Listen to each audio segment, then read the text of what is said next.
Hola, bienvenidas y bienvenidos a esta presentación de un estudio bibliográfico sobre principios y aplicaciones de las operaciones unitarias de ingeniería química por estudiantes del curso Operaciones Unitarias 2 de la carrera de Ingeniería Química de la Universidad de Sonora.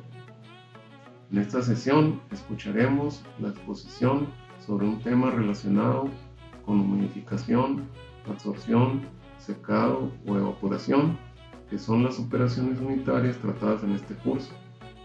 Sin más preámbulo, vayamos a la presentación.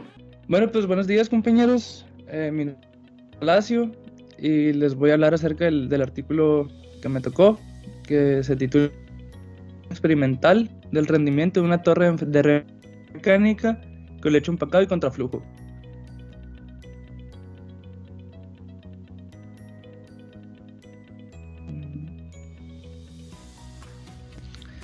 Es el título del artículo, autoría de los científicos Bedekar, Asu y Sitamaru. Los científicos colaboran en el Departamento de Ingeniería Mecánica de la Universidad de la India, el Departamento de Ingeniería Civil de la Universidad de Gales y la Escuela de Ingeniería Mecánica de la Universidad de Malasia. El artículo fue publicado en 1998 por la revista Elsevier Science, volumen 23. Y bueno, continuamos. Estos son los temas que voy a tocar en mi presentación.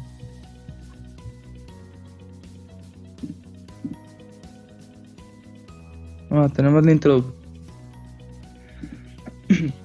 Pues bueno, ya sabemos cómo funciona una torre de enfriamiento. De hecho, nos tocó hacer construir una torre de enfriamiento para el laboratorio de Ingeniería Química 3. Y pues ya también lo vimos en el curso, ¿no? Pero pues no está otra vez el funcionamiento de estas. Que bueno, se riega el agua a través del empaque a contraflujo.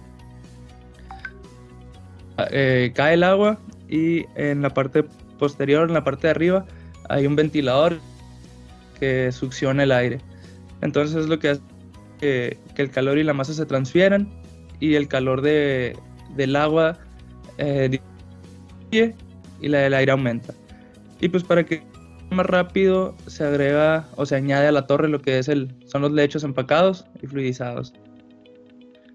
Y pues tenemos tres tipos de empaques, los cuales son los empaques de película, de salpiqueo y las mallas. Y adelante les estaré mencionando cuál es el que utilizaron estos científicos. Aquí estamos en materiales y métodos. Bueno, este es el diseño experimental de la torre. No quise enumerar los elementos que la componen, ya que si iba a ver con los números, mejor hice una lista acá con los elementos traducidos. Y bueno, vamos a empezar de la parte de acá arriba.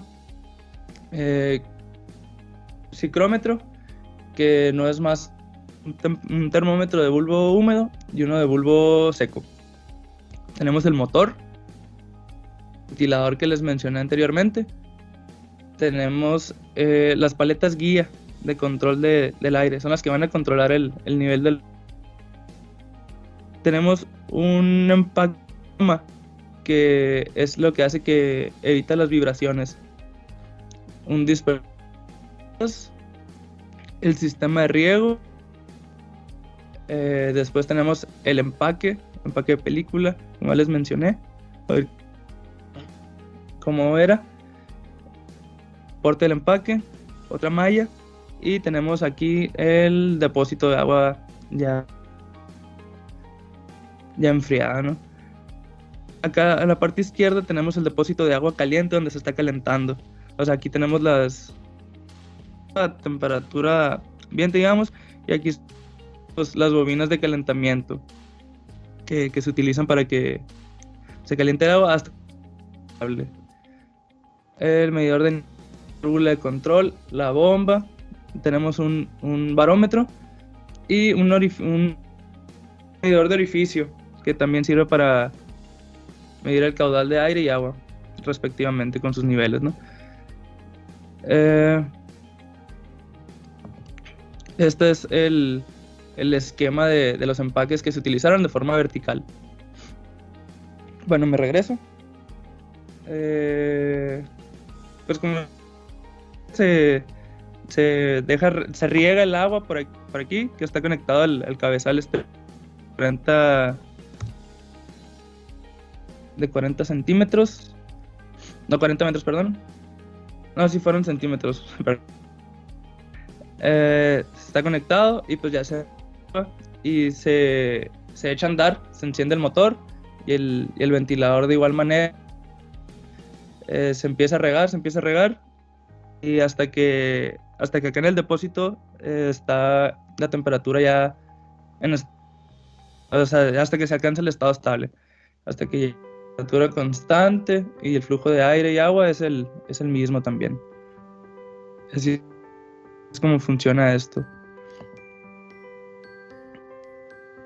Bueno, en los resultados y discusión, pues mencioné, se llegó al estado estable y se midieron las temperaturas de agua en entrada y salida, temperaturas de bulbo seco y en entrada y salida igual, como los caudales. Pues estos son los datos experimentales que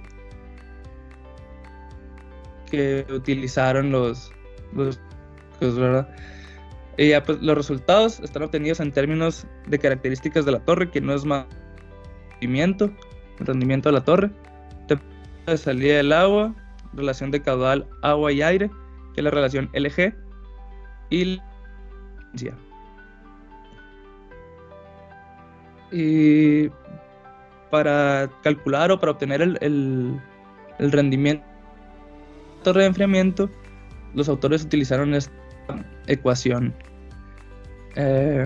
Y pues acá abajo tengo es la ecuación 1, y acá está lo que significa cada término, que es el coeficiente de transferencia de masa por convección, el área de la superficie de la interfaz de agua por unidad de volumen, el volumen de la torre por unidad de área, caudal de agua, temperatura de salida del agua, temperatura de entrada, y la entalpía específica del saturado, como la entalpía específica de masa de aire local. En cambio, la eficiencia está dada por esta, que utiliza es una relación entre las temperaturas y la temperatura de bulbo húmedo del aire de entrada.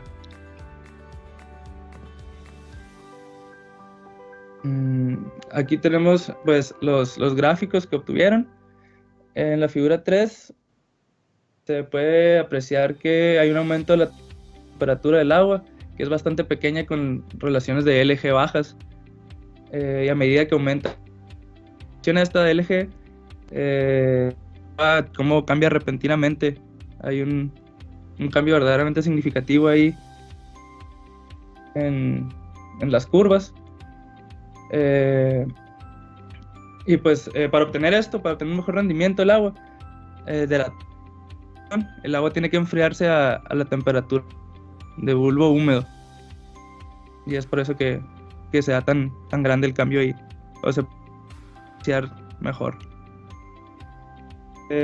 Y acá en la figura 4 tenemos otro gráfico que está dado, que es la temperatura contra G para diferentes temperaturas de bulbo húmedo, y pues se ve la disminución de la temperatura, hace que disminuya la temperatura del agua también. Y los autores mencionaron que en la literatura que ellos revisaron, para una torre en las mismas condiciones y casi las mismas características, las mismas características, el promedio de enfriamiento era de 7.5 grados, y ellos alcanzaron un promedio de 10 grados con esta torre que ellos diseñaron.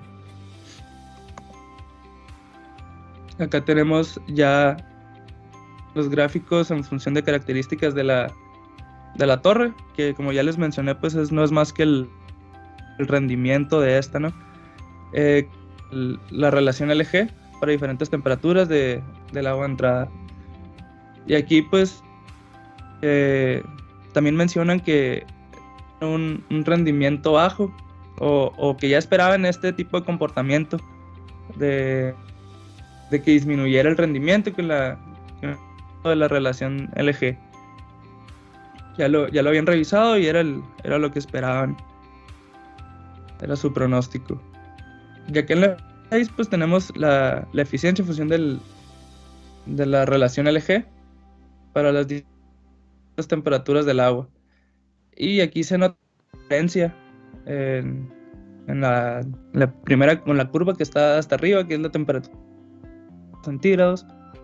Y esto se puede obtener una mayor eficiencia del equipo, de la torre, debido a que hay un potencial térmico disponible. Entonces por eso no hay un cambio significativo de 40 a 47, ya 50 ya marca bastante la diferencia, por eso se ve tan arriba, o un cambio tan grande, perdón. Y bueno, pues en conclusión, se puede decir que el rendimiento es bueno de la torre que diseñaron, pues similar o parecido a las que ya tenían investigadas, que ya habían estudiado. De hecho, uno de los autores, las referencias del artículo, tiene 8 referencias. Son de un mismo autor, en el que ya había trabajado con diferentes tipos de torre, nomás que la única que faltaba este tipo de empaque de película. Entonces por eso se decidieron a estudiar. Y pues como ya les mencioné, se obtienen mayores eficiencias a mayor temperatura del agua debido al térmico disponible. Y bueno, por mi parte es todo. Si tienen alguna duda, espero poder contestárselas.